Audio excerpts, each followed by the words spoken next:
I wanted to see how 7 healthy breakfasts affected my blood sugar. So over the next 7 days, I'm going to be wearing a glucose monitor and I'm going to eat the following breakfasts: a spinach and mushroom omelet, overnight oats with blueberries and nuts, a Greek yogurt with fruit and nuts, keto bread with a poached egg and hot sauce, avocado toast with gluten-free bread, avocado toast with smoked salmon, and finally, chia pudding with honey.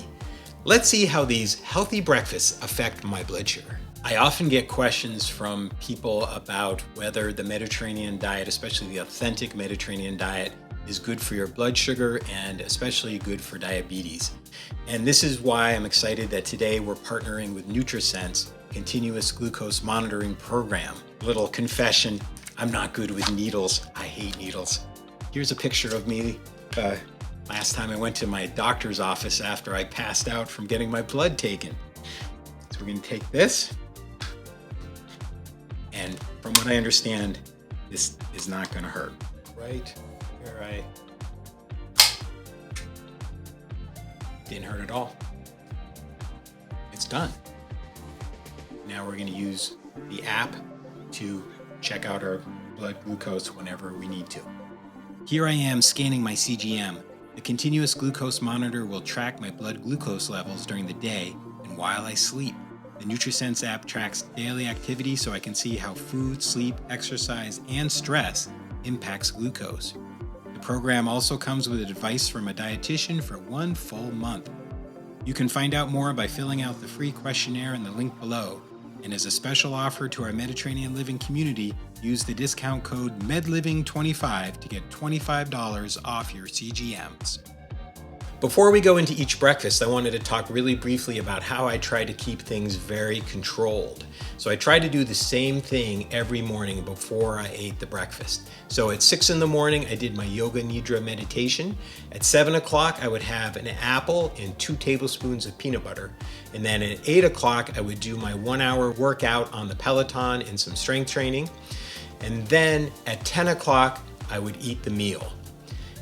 3 hours after that, we would keep track of the glucose, and I tried to, as much as possible, just sit and do computer work and not do any other kind of activity or anything that would change my glucose levels. I also tried to keep my stress low because one of the things I discovered was that stress definitely brings up my glucose. And so let's see what happened. The first breakfast was a spinach mushroom omelet with cheese, one of my favorite breakfasts. I love this breakfast because it keeps me full. We kept all of the recipes at about 430 calories, but this one kept me full till lunch. And I would expect it to be pretty low on the scale. And the result, glucose peak, was an 85. So that's really good, under 100. And then my daughter helped me with the second one, which were overnight oats. And this has oats and Greek yogurt and some fruit. This one I would expect to be a little bit higher because more carbohydrates in the oats. Also a very filling meal, but I did find that I got hungry. The peak on this one was 106. So that's interesting. I got hungry and it was a higher peak. So the third breakfast is a yogurt parfait, Greek yogurt, fruit, nuts, and a little bit of honey. Again, I would expect this one to be higher. This one is also a nice filling meal, but I did get hungry before lunch. And the peak on that one is a 96, not too bad, also under 100. Fourth breakfast was a keto bread from the Big Man's World. We'll link to that below, with a poached egg and some hot sauce. I would expect this one to be low because it's a high protein bread, low carbs. This was one of my favorites. This also kept me full all the way till lunch. And the peak on this one was 81. That's pretty low. Very good. And the fifth breakfast, avocado toast with capers. I used the whole avocado and 2 pieces of regular toast and capers. I would expect this one to be fairly low, although there are carbs in the bread.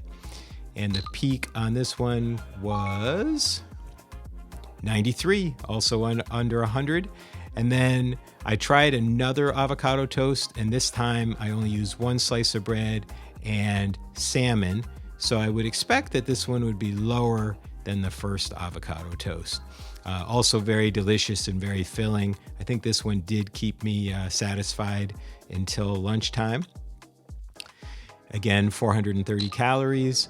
And the result for this one, the peak was 93. Interesting, same as the other toast. And then the last breakfast was one of the all-time favorite healthy meals, healthy breakfasts, a chia pudding. Everybody loves a good chia pudding. So we have a lot of protein in the chia seeds, and then some carbs and healthy fats in the nuts and fruit. I might expect this one to be a little bit higher. So let's see how that one came out. 91. Okay, let's look at all 7 from the lowest to the highest. So the lowest was the keto bread with poached egg. Next, spinach and mushroom omelet at 85. The chia pudding at 91. The avocado toast with smoked salmon, 93. The avocado toast with capers, also a 93.